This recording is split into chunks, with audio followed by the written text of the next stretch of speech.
hypertension and diabetes, and a family history of acute myocardial infarction.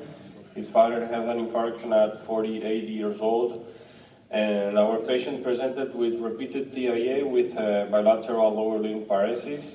He was previously treated already with the best medical treatment with dual antiplatelet drug, statins, and medication for diabetes.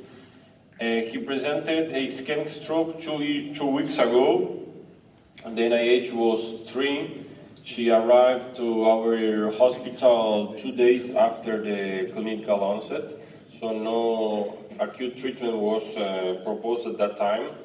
We did the MRI, we saw observed frontal bilateral watershed ischemic lesions, and the DSA show left ICA supraclinoid severe stenosis.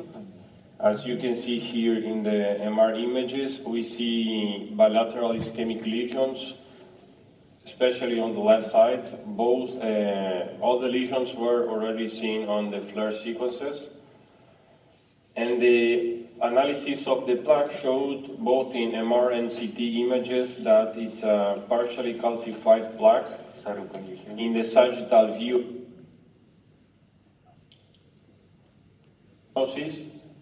and also the calcification. And posteriorly we did the angiogram and the P lateral working projection views, and we can see a very severe stenosis distal to the ophthalmic artery. When we did the angiogram from the right side, the ICA, there was a very tiny A1 segment, and in the parenchymal faces we saw some leptomeningeal flow to the territory of the right ACA.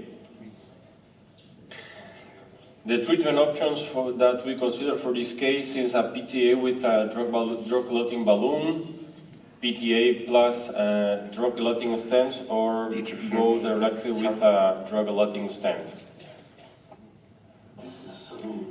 We finally decide for this case using again a femoral approach and a shuttle and the flow intermediate catheter.